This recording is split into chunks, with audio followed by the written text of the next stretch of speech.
work. And then he promised me, he said, no, man, the skin is so soft. And I was like, okay. And then... Soft and hot. And very hot. And then you went back and you started putting the makeup on and testing it. And I was in London and you sent me a video of you in partial makeup. And literally it went from, I was like, oh my God, who is that? And that's the person that now I know actually to a certain degree, in a certain way, even though the essence is you, that I know more than I know you as I've seen you right now. And what you said to me then was, can we write more scenes?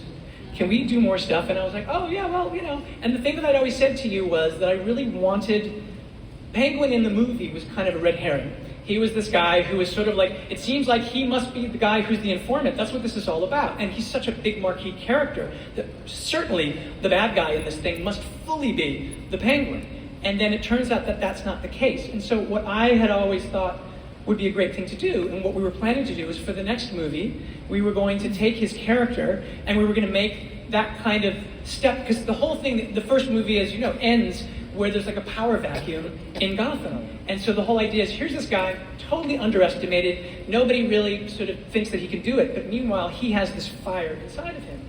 And so at that moment I thought, okay, we could do that at the beginning of that next movie, and that'll be part of that journey. And then Dylan and I were talking too, because as I said, I love the idea of finding a way to do shows within this world. And as that was happening, Casey Bloys and Sarah said to us, hey, listen, you know, we really want a marquee character.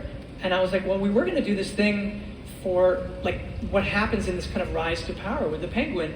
And Casey was like, that's a show and we're doing it. And I was like, oh. And so that was literally how it happened. And then we met Lauren, and Lauren came to us and she gave us, like, because here's the thing, like when we were doing this, we were just finishing the movie. So like, Lauren, that was all happening while I was in post. It was during the pandemic, and Lauren came in and started talking about what it could be, and I said, listen, let me just keep showing you little bits of the movie. So Lauren is the first person really that I shared any of the movie with that was outside of our intimate group, and she was seeing scenes. She saw the first 40 minutes. She was seeing you before you saw you, and it was just one of those things where as that started going, she was like, well, I think it could be this. And what she pitched was like, she took the character that you created in that world and said, let's go so deep into this thing with not only the rise to power, but also, and this is the great thing about long form, and then I'll shut up, which is that you can spend time to do something you can't do in a movie, which is to really look under a microscope. And what Lauren did in writing that, and with what you did and the cast did, I think is just truly beautiful, which is why I'm so excited that we're here today. I'm going to shut up now, but that's how it started.